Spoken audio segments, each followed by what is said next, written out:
I'd like to introduce from Golf Australia, the Clubs and Facilities Support Senior Manager, Paul Vardy. Please welcome Paul.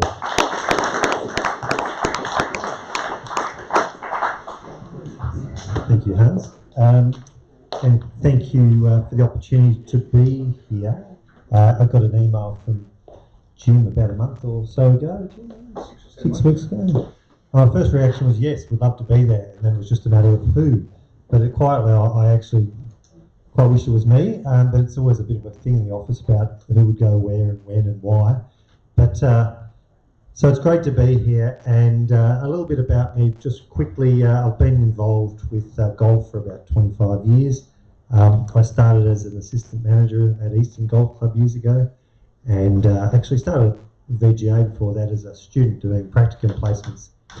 Anyway, actually when I got a job in golf, it was the height of the recession, and I remember the captain was interviewing people, and there was a lot of bank managers and things looking for a job, and I was probably not up, no chance against those financial gurus, but the captain said, well, why do you want to work at a golf club? And I said, well, I just love the feeling of driving in the gates of a golf club. And he leant across and said, that's exactly why I like going to a golf club. And that's really the case today. I always enjoy going to a golf club. And I think it's the fact that you just come off the road, there's a bunch of people who are there to have a good time.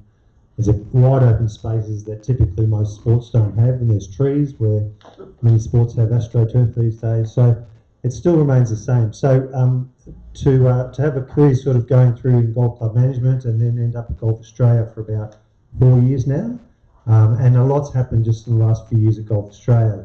My view from a golf club manager was it was quite an aloof place. Used to be the AGU, and they used to do tournaments and handicapping, and then even though it was based in Melbourne, I didn't know, well, I knew the people, some of them, but I didn't have much to do with it. So lots has changed very quickly in the last few years, and I think there's been a number of reasons for that, but it's turned out that I've got a job there as Clubs and Facilities Support Manager, and the key part of that is about club viability. It started as just clubs, now it's clubs and facilities. And so I really, my first role was to create some resources for golf clubs, which is a portal full of all sorts of things for golf clubs. There's templates, there's online courses, there's tools such as a club health check tool, and then there's a whole lot of things on insurance and finances, a bill and marketing. There's a whole lot of things there. So it's quite a popular tool, but it's only one element of helping clubs. There's another whole set of elements, which is development officers that go out and visit clubs, and we'll get into some of the questions later, but there's a lot happened in terms of golf development programs, things like My Golf that's come along in the last few years, Swing Fit, which hasn't really taken off enough to get women into golf. There's Golf Month, and there's been community instructor program, and there's been we'll go through them perhaps through the questions, but a lot's happened very quickly. But ultimately, I view golf clubs as quite a complicated thing. As we've heard through some of the discussions just before, that the sport's going through a big change at the moment, and that the big trends are casualisation of sport, lack of commitment to clubs, and lack of time to commit. So what we're seeing in all the statistics, and there's a saying, the trend is your friend. Well, we can't ignore the trends. It's just a matter of how do we work with what we know, and a night like tonight's very good to unpack some of these issues. But what we do know, for example, from Golf Week is there's just as much competition golf as ever being played around clubs in Australia. And we're the only country in the world that has such a high interest in competition golf. So we have 10.4 million rounds a year nationally, and that's sort of creeping up, if anything, creeping up. We know that member numbers, on the other hand, are creeping down. So people are playing more golf who are members of clubs, but we also know that the vast majority of the competition rounds are played by males that are over 55. So there's a very clear picture happening in golf, and it's the big issue is time. People don't have time for 18 holes competition golf typically until they're into their 50s, and that's a very real issue for, as we talked about, the ageing of our sport and what's going to happen with the new generations coming through. But it's very clear that we need to be doing some things as well with other groups. In some ways, it's one of the great things that binds golf together, that competition golf is such a lure. And I think when we're tracking the figures every month, most of the golf is played on Saturday, mostly male. I think it's mostly in the 11 to 20 category for males, 16 to 30 for women. So we're not talking low markers, we're just talking the average punter. But what's happening also at clubs is that there's a slight decline in members. So I think it was comment about Saturday, it's full. Well, it's a bit of a challenge we've got with golf, because if Saturday is full and we're looking to expand the membership, what are we going to do about that? And that's where some of the things we might talk about is, well, there's got to be a bit of flexibility here. We can't just, I guess what the trend could be, we could just keep the focus on competition, keep it on Saturdays, and then have two options with declining member numbers, just keep putting the subs up, or just keep reducing the services, stop replacing equipment, don't upgrade the golf course. So there's a whole lot of those questions, but you can't hide, we could do something. But I don't know, that's just a quick sort of synopsis. One of the things I should say, there's a hell of a lot of resources that come out, reports that come out, and I read all of them with great interest. And one of them came out only about a week ago from Sport Australia, which gives a snapshot of participation in sport. And they this time they took the top 20 sports and they broke it down into 20 different reports, which makes it very easy to read for golf. And not surprisingly, golf, the reasons for people to consider playing golf, fun and enjoyment always comes up at number one, and social reasons come up at number two, and physical health or fitness comes up at number three.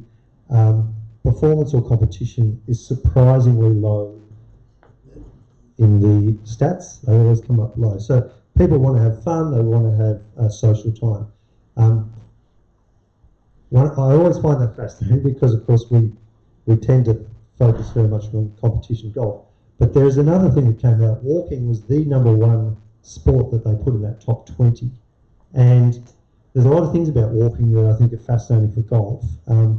Most sports, the growth of it's grows quickly as a young age. It plateaus and drops away very quickly. So most sports, you're losing people in their 20s, if not before, and it's declining. And we, on the other hand, we obviously don't do much till 55 plus. So there's a barriers to participation graph, which I always find most interesting, where the barriers to participation typically are, there's a time barrier which they have, and so the barrier for time is low and it goes up for the Middle Ages and then it drops away. But another barrier picks up preventing participation, and that's injury and illness. So most sports they're pretty good early in people's lives, time takes over and they never get them back. And our sweet spot is 55 plus. Now, that's just the reality of our sport. We can keep playing golf, we get over this middle age hump that we have a barrier, it drops away, and then we pick up all these people. Now, that's a wonderful thing, and I think that's one thing that we should be always telling to council. We look after the older ages of people. And there's a fund or a grant came out, a Better Ageing grant, came out only about last year. It was the first time I saw a federal government grant that recognised that they need to spend money on better ageing and people doing well in that age group, because so much money goes into so many things that aren't golf's sweet spot. So that's a bit contrarian view about always going after juniors. Actually a bloody good idea. here, because I've never heard of it, and about you, and that's two of us. That's two clubs who haven't thought like that. Well, I'm a pragmatist.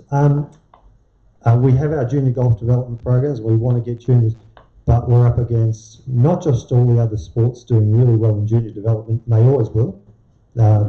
Cricket's throwing millions from TV rights deals into development officers and juniors. Football's been doing it for years, and they're growing women very, very well. And we'll always work hard in that space for our limited resources. But the reality is we can pick people up later, and if we do that well and we retain people, and we'll always try and get juniors, but we've got a sweet spot there. But there's, the other things we've got to recognise too is we do very poorly with women's numbers. We're about 20% roughly, and women are different in all the statistics on what they want from their golf club and their sporting experience. They're far less focused on the golf course, competition. They're far more focused on social. So, and just going back to this, so I'm jumping around, but this... I'm looking at the ladies to see if you're getting involved. Well, I mean, we can... The stats are really interesting to break down, and I don't necessarily mean I'm talking individuals, but this walking group, there's the sport that was out on its own in terms of what's the high participation sport is walking. Now, you'd argue, is that a sport? But the fact is, it's huge numbers into walking, and the rest of the sports pale into insignificance. But walking, the reason people get into walking, it's probably not that surprising, but it's mainly fitness. There's not that social element. But I just think there's a catchment of people who are walking that have got to get their way to golf clubs. You say, I'll trust and that might just be walking at a golf club, by the way, not playing golf. It's almost like we're starting to chat early. The biggest tourism attraction down south in Tassie is a thing called Three Capes. It's a 3-day walk. It's absolutely stunning. I think we've blown our projections on participation on it by about 500%. It's now got a public and a private track to it. It's 3 days, 2 nights out. And we could build 10 more and fill them if we had the same sort of scenery. It's absolutely what's happening out there from a social perspective. So we're sort of contrarian views on perhaps what might have been typically heard, but I actually enjoyed Brad's discussion because there's a lot of other trends going on, and I think the trends are engagement, not only with local golf clubs, but with the councils and other sporting clubs, and also that getting organised and getting grant funding. I've never known a year like late last year, for money being thrown around by government, and I shouldn't say thrown around because it's taxpayers' money and it's carefully allocated, I'm sure, but sports, I guess golf, my feeling is golf's a little bit different. We've historically managed our own arrangements. Typically, we're not like a footy ground that's managed by council or some other facility, so we haven't had that close direct contact typically, traditionally, maybe with council, but now it's more important because there's often a connection there. We're going to talk a bit funding and other sources of funding, but there's a far greater advantage in getting organised in meeting the requirements of a grant application. And there's a company that called Red Tape Busters who basically are experts at this sort of thing. So clubs can get their assistance to write a grant that will actually have a much higher chance of success. So there's that sort of thing to be aware of. But do we want to touch on? Well, we could sit down and talk about anything. We'll have a chat. Yes. Thank you.